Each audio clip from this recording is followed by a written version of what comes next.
Hello friends, today we are starting with the second topic from the hemodynamic disturbances, that is hemorrhage. We commonly call hemorrhage as a bleeding. In this we are going to discuss different points like first definition, then causes, and third point, that is effects of hemorrhages. First we see what is mean by hemorrhage. Hemorrhage we commonly call it as a bleeding. Hemorrhage means the escape of blood from blood vessels. That is when blood comes out of the blood vessels, that is we call as a hemorrhage. That is the escape of blood from the blood vessels. This is the definition of hemorrhage. Then hemorrhage may be a external or it may be internal. Now what is external hemorrhage? The hemorrhage when occurs outside the body, it is called as a external hemorrhage. And when it is occur inside the body in the serous cavity, we call it as a internal hemorrhage. So this is definition of hemorrhage, that is escape of blood from the blood vessels. In this, typically a healthy person can endure a loss of about 10 to 15% of total blood volume without serious medical difficulties, and the stopping and the controlling of bleeding is called hemostasis and is an important part of both for first aid and surgery. So the stopping and the controlling of the bleeding is called hemostasis, and we studied it in the physiology. That is what is meant by hemostasis, and it is important for the first aid and for the surgical point of view, that is the hemorrhage. In this, the next part we are going to discuss, that is what are the causes of hemorrhage. In causes of hemorrhage, the blood loss may be a large and sudden. It will be called as a acute hemorrhage, and when a small repeated bleeds may occur for a longer period of time, it may called as a chronic hemorrhage. So there may be two types. Again we classified hemorrhage into two types, that is it may be a acute hemorrhage when it is sudden, and it may be a chronic hemorrhage when it is gradual bleeding. These are the two types of a hemorrhage. Then we are going to discuss the causes. In this first cause we are going to discuss, that is trauma to the vessel wall. That is when there is a penetrating wound in the heart or great vessels, or during the labor there is a trauma to the vessel wall, and this trauma to the vessel wall causes a severe bleeding in the patient. That is first cause, that is trauma to the vessel wall. Then the second one, that is spontaneous hemorrhage. So what is spontaneous hemorrhage? That is rupture of an aneurysm or septicemia, bleeding diastasis, acute leukemias, pernicious anemia, and scurvy. These may be the causes that causes the spontaneous hemorrhage in a patient. In this, that is rupture of an aneurysm, means when there is formation of aneurysm in the big aorta, and when these aneurysms get break, there is a spontaneous hemorrhage occurs in the patient. Then in some patient there is bleeding diastasis, that is having a bleeding disposition, and that may leads to spontaneous hemorrhage in that cases.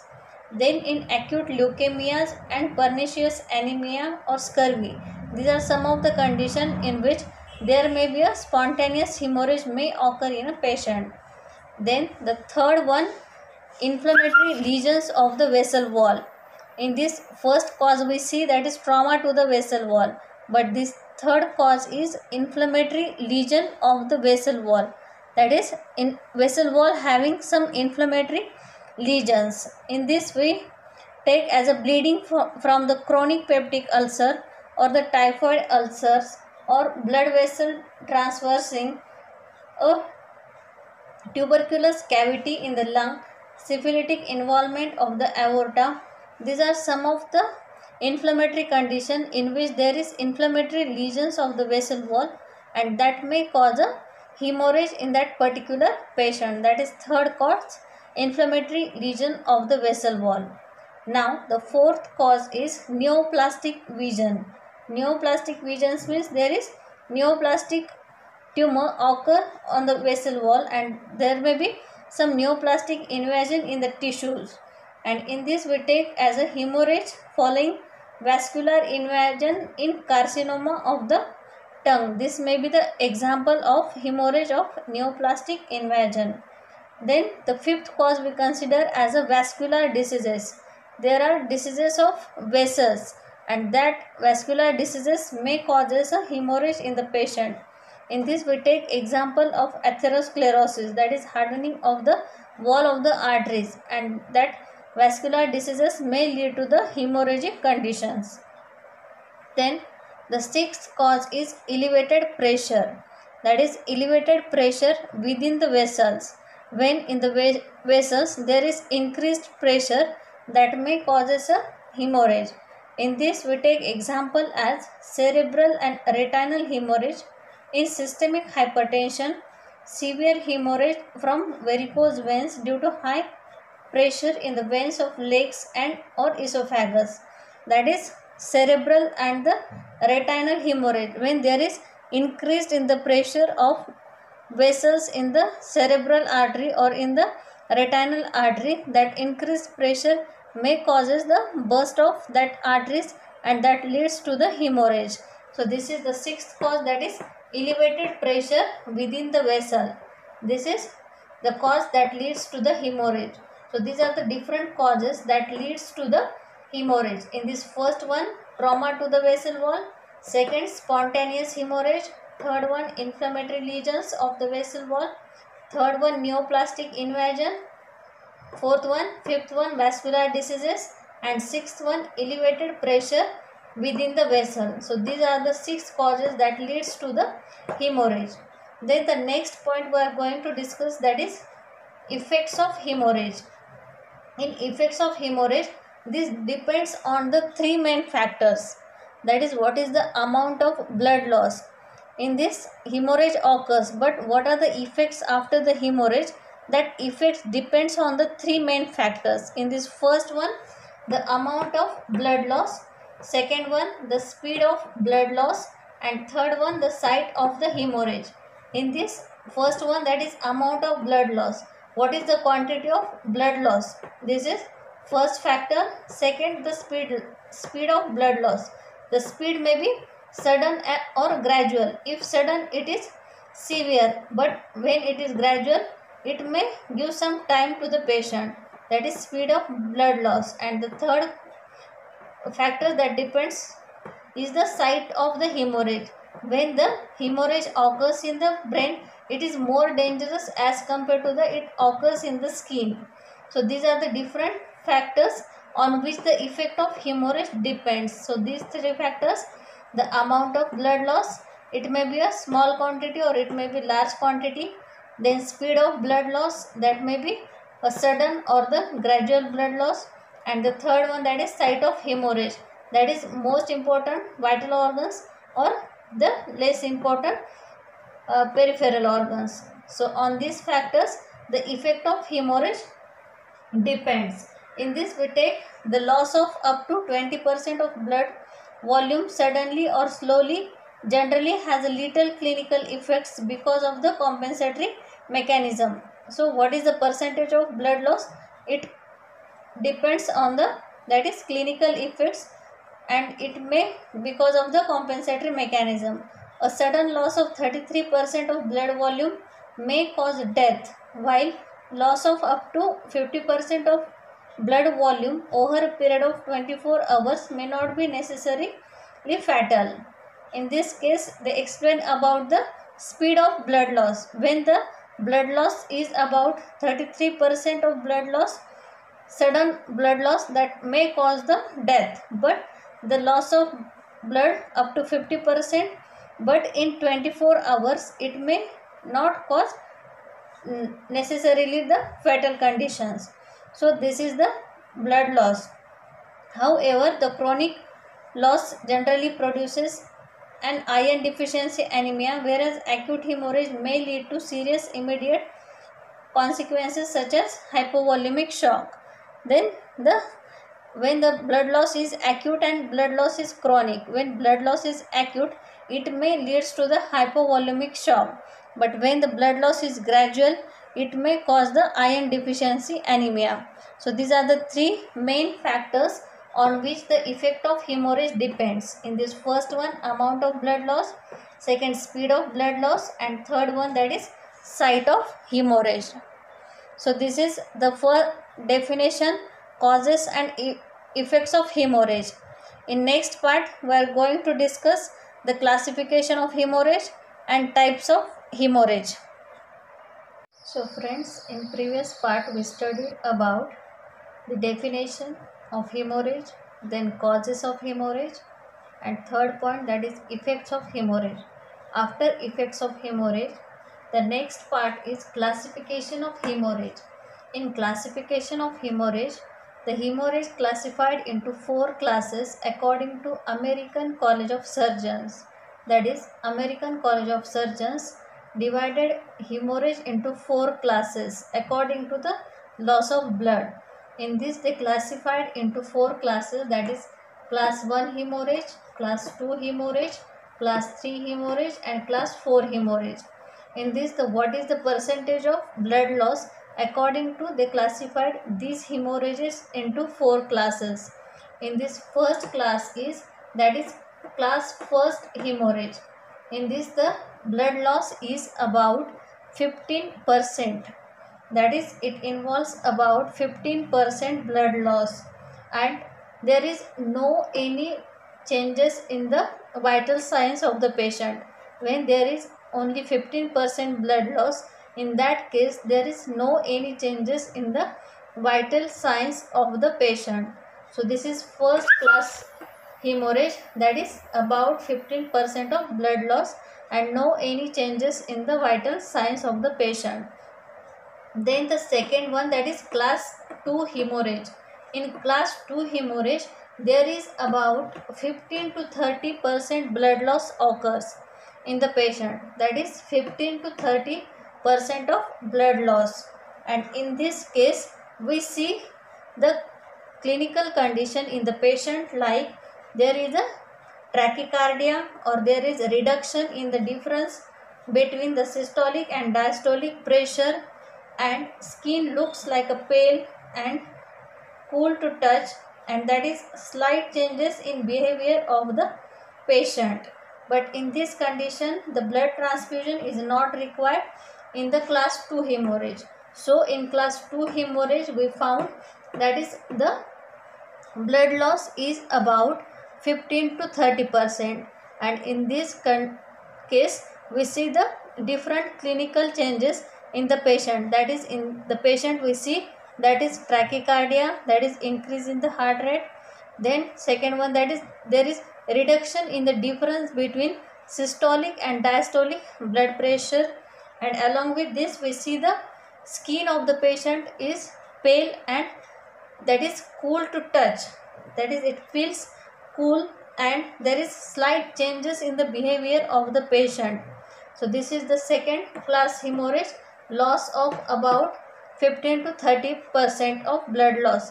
But in that second class, we do not need the blood transfusion. This is the point of indication, that is in class 2 we did not require the blood transfusion. Then the third class, that is class 3 hemorrhage. In class 3 hemorrhage, there is about 30 to 40% of blood loss occurs in the patient. That is 30 to 40% of blood loss occurs in the patient, and in this condition the clinically patient having the decreased blood pressure, increased heart rate, then peripheral hypoperfusion and shock, and in this condition we require the immediate blood transfusion, that is class 3 hemorrhage. In this we see that is decrease in the blood pressure of the patient, then we see increase in the heart rate of the patient, we see peripheral hypoperfusion, and the condition leads to the shock, that is hypovolemic shock, and there is necessary of blood transfusion in the class 3 hemorrhage. So this is class 3 hemorrhage. Then the class 4 hemorrhage. In class 4 hemorrhage, there is about more than 40% blood loss. In class 4 hemorrhage, there is about more than 40% blood loss, and in this condition, this is very fatal condition, and this is the limit of the body's compensation is reached, and aggressive resuscitation is required to prevent death. That is, if the blood loss is about more than 50%, then there is chances of death of a patient, and it is very difficult to treat the patient at this condition. So this is most severe condition when the blood loss is about 40%, and in that condition we cannot recover the patient to the normal condition. So this is class 4 hemorrhage, that is about more than 40% of blood loss. So this is the classification of hemorrhage according to the American College of Surgeons. That is, in class 1 about 50% of blood loss, class 2 that is 15 to 30% of blood loss, class 3 that is 30 to 40% blood loss, and class 4 that is more than 40% of blood loss. So this is according to the loss of blood, that is classification according to loss of blood. Now the second point, that is WHO, that is World Health Organization, made grading scale to measure the severity of bleeding. So what is the severity of bleeding? The grading scale is given by the WHO to measure the severity of bleeding. In this, they give the grading scale as a grade 0, grade 1, grade 2, grade 3 and grade 4. That is, WHO give the grading scale to measure the severity of bleeding. In this, grade 0 means there is no bleeding. In that condition, there is no bleeding in the grade 0 stage. Then grade 1, in grade 1 there is a petechial bleeding, means that this is a pinhead sized bleeding that occurs in the skin of the patient, that is petechial bleeding. This is grade 1. Then grade 2, in grade 2 there is mild blood loss, that is clinically significant. Grade 2, there is mild blood loss, it is clinically significant to treat the patient. Then grade 3, in grade 3 there is gross blood loss, means it is a severe condition and requires the blood transfusion. And next one, that is grade 4. In grade 4 it is a debilitating blood loss and it is a very fatal condition. So this is the grading given by the WHO to measure the severity of bleeding. In this, grade 0 there is no bleeding, grade 1 there is petechial bleeding, grade 2 there is mild blood loss, it is a clinically significant. Then grade 3, that is gross blood loss, it is a very severe condition and it requires the blood transfusion. And then grade 4, that is debilitating blood loss, it is very fatal condition. So this is grading according to World Health Organization. So this is two-way classification. In this first, that is classification according to the blood loss, and second, that is the grading scale to measure the severity of bleeding. In this, that is according to the blood loss, the classes are class 1, 2, 3, 4, and according to the grading scale to measure the severity of bleeding, it is grade 0, grade 1, grade 2, grade 3 and grade 4. So this is the classification of hemorrhage. Now in next part we are going to discuss the types of hemorrhage. So friends, we studied the classification of hemorrhage. Now the second part is types of hemorrhage. The types of hemorrhage is according to the position of the blood loss. So there are different types according to the location of blood loss. In this, the first one, that is upper head. In upper head, the hemorrhage may be first one, that is intracranial hemorrhage. Second one, cerebral hemorrhage or intracerebral hemorrhage or subarachnoid hemorrhage. In this first one, that is intracranial hemorrhage. that is the bleeding in the skull, that is we called it as a intracranial hemorrhage, that is bleeding in the skull. Then second one, that is cerebral hemorrhage. Cerebral hemorrhage means that is bleeding within the brain tissue itself, that is called as a cerebral hemorrhage. Intracranial means that is bleeding in the skull. Cerebral means that is bleeding in the brain tissue itself. Then third one, that is intracerebral. In intracerebral hemorrhage, that is bleeding in the brain caused by the rupture of a blood vessel within the head. Intracerebral means that is the bleeding that occurs in the brain tissue with the rupture of the blood vessels, that blood vessels of the brain itself, that is called as a intracerebral. There is difference between the cerebral and intracerebral. In cerebral, there is bleeding in the brain tissue. It may be due to the rupture of blood vessels outside the brain, but this is the blood loss in the brain tissue with the rupture of the blood vessels within the brain itself. Then the fourth type, that is subarachnoid type. In this, the presence of blood within the subarachnoid spaces, that is bleeding or blood that present in the subarachnoid spaces, that is called as a subarachnoid hemorrhage. And this may be due to some pathological process that occurs in the brain or outside the brain. So these are the types of bleeding or hemorrhage in the upper head, that is intracranial hemorrhage in the skull, then cerebral hemorrhage in the brain tissue, then intracerebral due to the rupture of the blood vessels in the brain, and subarachnoid means that is bleeding present in the subarachnoid spaces. Then the next one, that is eyes. In eyes, we see the hemorrhage, that is a subconjunctival hemorrhage. Subconjunctival hemorrhage, it is a bloody eye arising from a broken of blood vessels in the sclera.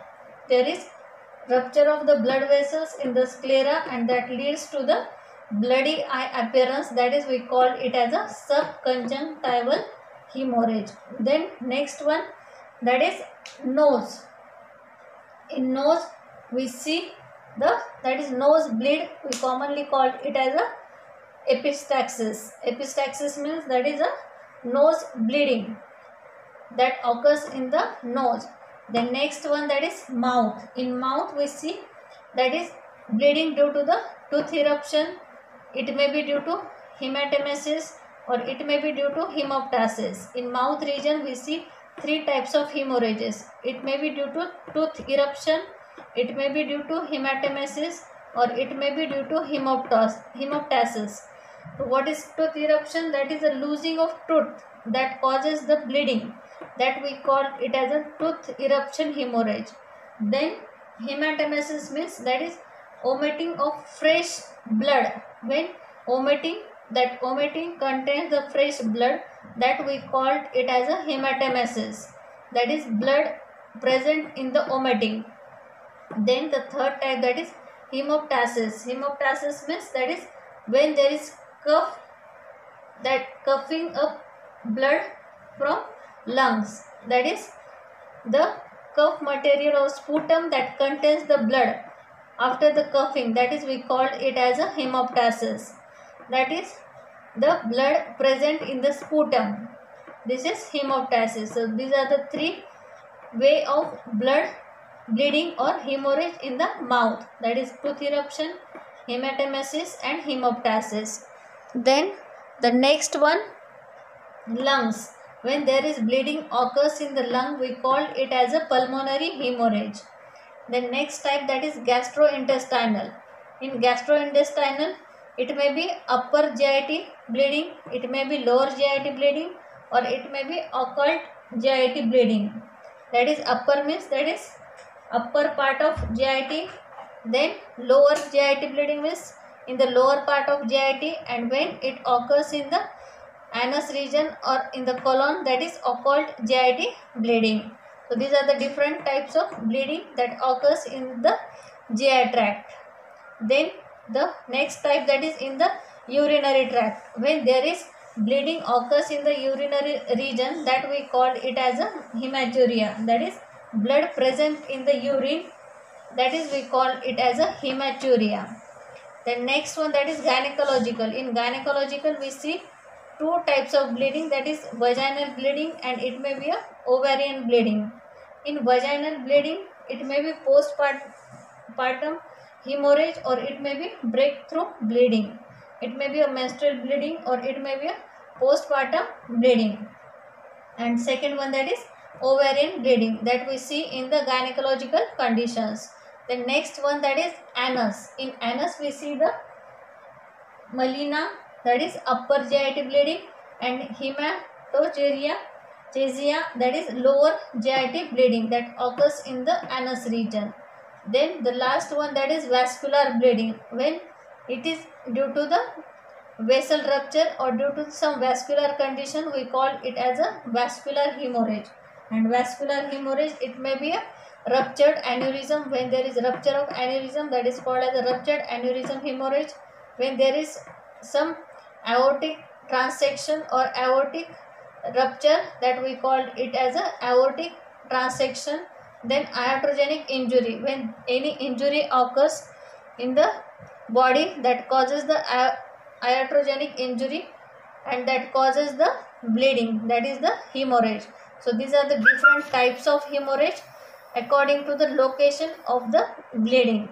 In this, it may be in the upper head, it may be in the nose, it may be in the eyes, it may be in the mouth, lungs, GI tract, urinary tract, gynecological conditions, in the anus, or it may be due to some vascular conditions. So these are the types of hemorrhage.